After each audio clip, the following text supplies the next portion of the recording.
Allez, on doit se le dire qu'il a plu à travers tout Kinshasa depuis 4 heures passées de 30 minutes. Et est-ce que de l'autre côté, on peut venir réajuster la caméra, s'il vous plaît? Regarde Mbala, essaie un peu de bien faire le chose. Soit carrément, tu mets la caméra d'ensemble. Mesdames et messieurs, toutes nos excuses pour ce retard avec lequel nous débutons ce talk show. Vous êtes sans ignorer que nous avons pour habitude de l'animer de 9h jusqu'aux alentours de 10 heures passées de 30 minutes heure de Kinshasa et à 1 heure de plus à l'est du pays. Mais bon, il a plu sur toute l'étendue de la ville-province de Kinshasa et dont on n'était pas en mesure d'y être à temps pour vous servir ce tout nouveau numéro de ce talk show. Je rappelle, la matinale la plus taillée sur mesure en République démocratique du Congo, hashtag la maté. Mais bon, puisqu'on tient encore mordicus à vous servir quotidiennement, et nous voilà. Et sur ce plateau, dans les émissions, on va essayer de faire parler nos invités, en l'occurrence nos amis de la Fondation à cœur vaillant, qui est ici représentée très valablement, puisqu'il y a d'un côté la fondatrice de l'idéologie, mais également le vice-président et Monsieur l'abbé, qui est aussi de la partie. Mais bon, on va d'abord commencer par Madame la fondatrice, Madame Ketia Diambou. Bonjour et bienvenue. Bonjour, merci. Ça fait énormément plaisir de vous avoir sur ce plateau et surtout que vous êtes en vert. Ah, les plaisirs partagés. Voilà. Et de l'autre, il y a également Monsieur Rusty Diambou. Voilà, bonjour et bienvenue. Bonjour, merci. Ok, ça fait plaisir. Okay. Là, c'est la chemise présidentielle apparemment, non?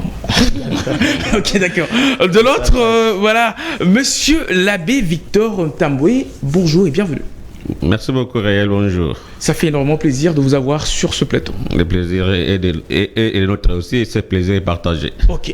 D'accord, ça fait vraiment plaisir. Mesdames et messieurs, initialement célébrer chaque 19 octobre de chaque année la journée mondiale de la lutte contre le cancer du sein. On en parle sur ce plateau et pour ce faire, la Fondation à cœur vaillant a également un panel d'échanges qu'elle organise très incessamment et ils vont bien sûr nous en parler plus amplement. Mais on va d'abord faire reposer la patronne pour faire d'abord parler Monsieur l'abbé. Alors Monsieur l'abbé, qu'est-ce qu'on doit retenir de votre passage qui bien sûr avec la journée mondiale de la lutte contre le cancer du sein? Merci beaucoup, cher ami Réel, pour cette parole accordée. Voilà. Je suis l'un des membres de la Fondation à cœur vaillant. Et s'occupant beaucoup plus des stratégies et puis comme conseiller aussi. Voilà. Et c'est à ce titre que nous sommes là pour parler de cette fondation qui a vu les jours il y a 5 ans passés et pilotée de main de maître par Madame Ketia Diambou ici présente. Voilà. Et cette fondation, avec les moyens de bord, essaye dans la mesure du possible de faire de la lutte contre les cancers son cheval de bataille. D'accord. Et là, on est là pour le mois d'octobre, parce qu'en fait, on dit que le mois d'octobre, c'est le mois dédié au cancer du sein. Voilà. On l'appelle Octobre Rose. Et la Fondation, à travers sa présidente, organise, comme vous l'avez annoncé, un panel de conférences, mais aussi un atelier de formation qui seront sanctionnés à travers le brevet qui seront remis aux participants. C'est pourquoi nous sommes là dans ce cadre-là.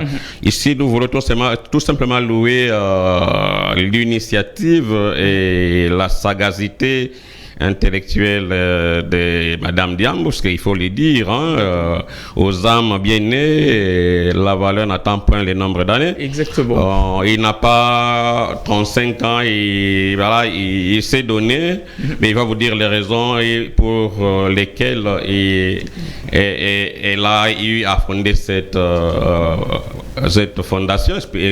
Permettez-moi la tautologie. Donc, elle va vous dire pourquoi elle est à la base de cette fondation, quelles sont les motivations qui l'ont poussé à le faire et qu'est-ce qu'elle vise et qu'est-ce qu'ils ont elle a comme partenaire pour réaliser tout ce qu'elle est en train de réaliser. Voilà, à mon niveau, je peux en fait m'arrêter là. Très bien. Alors, Madame Ketia Diambou, les fidèles téléspectateurs qui nous suivent en ce moment voudrions savoir comment est-ce qu'a pu, Anaki allais-je même dire, ce sentiment-là d'abord d'avoir une fondation, mais également de lutter contre le cancer du sein. Ouais, bon, merci pour la parole. L'idée de faire une fondation, et spécialement dans la lutte contre le cancer, c'est parce que moi-même j'ai été victime de ça. J'ai perdu 2 membres de ma famille dû au cancer. L'une dû au cancer quel était donc voilà l'élément catalyseur? Cancer, oui. Et c'est qu'on a perdu à cause du cancer du sein, on l'a découvert assez tard. C'est qu'il lui a pas donné trop de chance pour éradiquer cette maladie, bien qu'on a pu faire tout ce qu'on pouvait faire. Donc je me suis dit, moi j'ai peut-être pas eu cette chance-là d'être sensibilisée, d'apprendre plus sur ce que c'est le cancer. Je veux me lever et être la voix pour ceux qui restent, pour que eux, ils puissent savoir comment échapper à ça, parce que c'est pas inévitable. Exactement. Oui, c'est pas inévitable. Le cancer, une fois qu'il est détecté tôt, nous avons 90% de chances que la personne guérisse de ça et qu'il n'y ait pas de récidive. Pour ça, il faut que les personnes doivent être sensibilisées.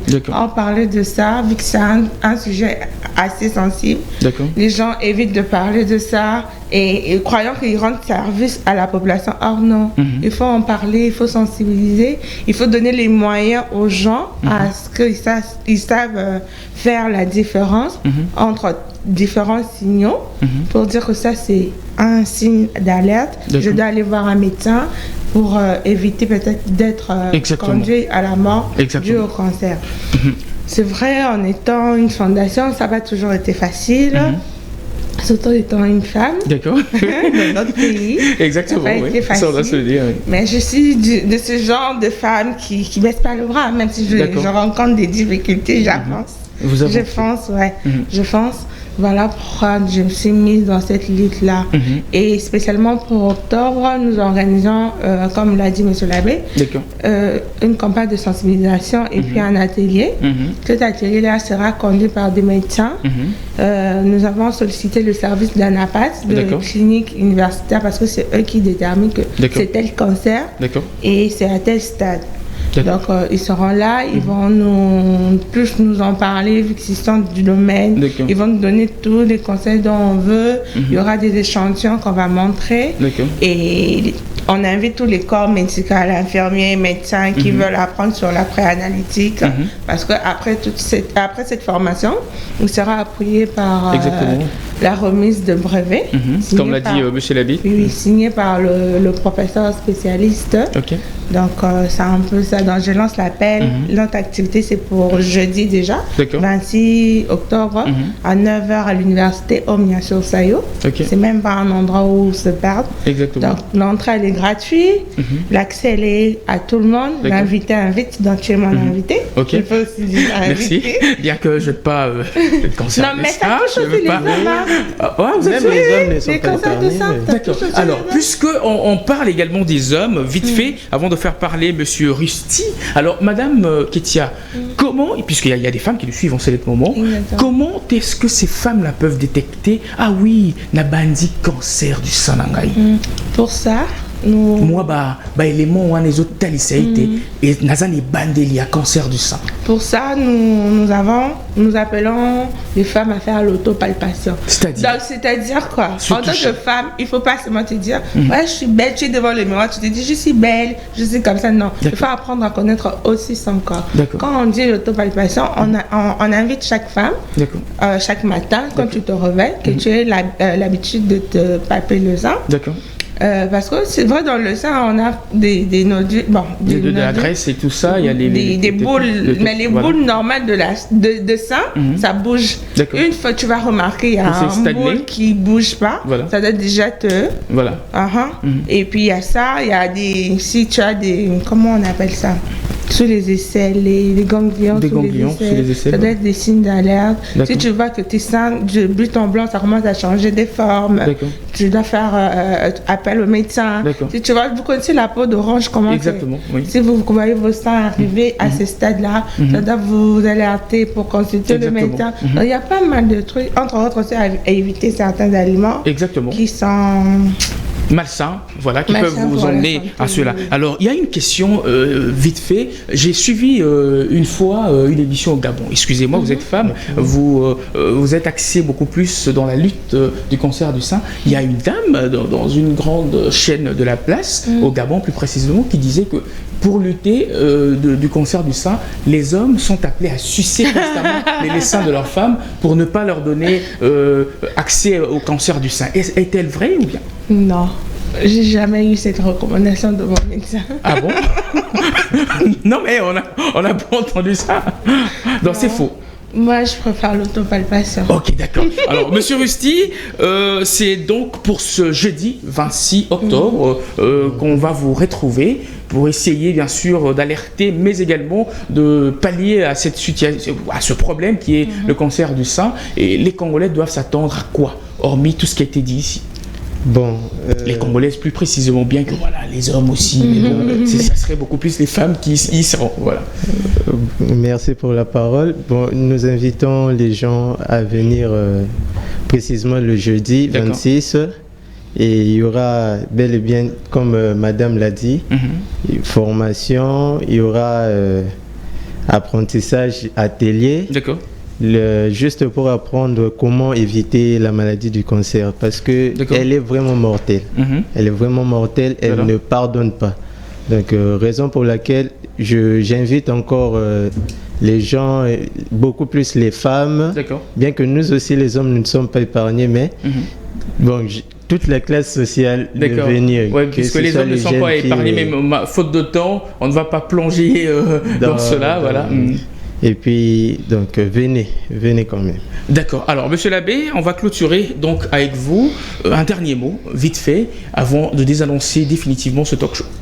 Merci beaucoup, Réel, pour la parole. Donc, parce que je souscris à tout ce que Madame a dit, mais ici, je demande, il y a des mécènes dans ce pays capables de soutenir de telles œuvres.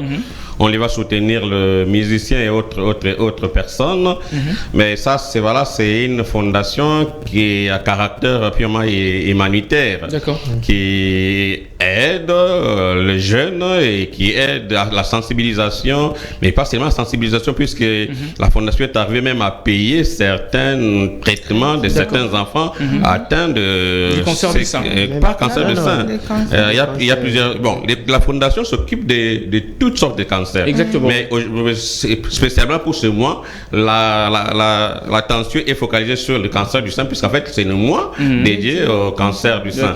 Mais à son temps, la fondation a eu à s'occuper des traitements chimiothérapie qui coûtent énormément cher de certains enfants atteints de cancer de l'œil, je crois. Et puis, voilà, c'est avec les moyens des bords. Ici, je lance l'appel à la très distinguée première dame, qui a ce qu'on appelle le cœur d'or, qui écoute facilement avec sensibilité la détresse des uns des autres.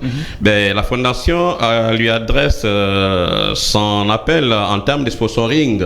Si elle peut sponsoriser la fondation, pour qu'elle puisse, dans la mesure du possible, pallier à certaines situations auxquelles elle fait face en termes de lutte contre le cancer. Et ici, je parle des cancers de tout genre. Et pour chuter, je lance l'appel, comme les autres ont eu à le faire, à tout le monde d'être là ce jeudi au campus de Sayo, à l'université Omni-Omnibus sur l'avenue Sayo. On est à cheval entre l'université chrétienne Cardinal Maloula et l'université islamique.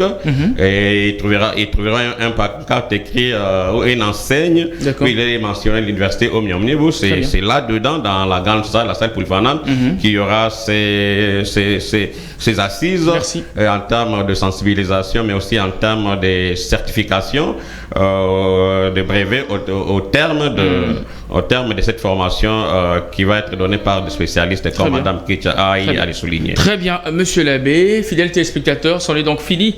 On n'aura même pas le temps de saluer vite fait les gens, mais bon, moi je profite de l'occasion pour saluer celui qu'on appelle Yvon Kai, l'aigle de Moamba, un coup une flamme. Merci infiniment à vous de nous avoir suivis. Merci également à l'honorable Imad Kojok Lulambo, l'espoir de la Lukunga, de nous avoir également suivis en clôture avec l'habilleur de luxe. Lui, c'est Ali Diané, Lac Moero 73. Allez-y donc vous procurer des habits comme pas possible. Sinon, merci infiniment d'avoir été de nôtre, Madame Ketia. Merci. Je profite aussi pour dire merci à l'honorable Kalonji. Carlos, parce qu'il nous a beaucoup aidé pour la préparation de cette activité. À l'université Omnia, à Power Evans qui va nous accompagner, à Acacia Auteur et à la CNLC, le Centre national de lutte contre les cancers. Très bien. Merci à M. Rusty, merci à M. L'abbé, merci également à toute l'équipe qui nous a tenu compagnie en ce jour. Mesdames et messieurs, c'est ici que s'achève ce talk show de ce mardi. Et on se croit vous retrouver très bientôt pour d'autres éditions, mais également le plus grand culte dominical de la culture en République démocratique du Congo, #Cultar Plus, c'est chaque dimanche 14h pile. D'ici là, portez-vous bien et à très vite. Ciao, ciao.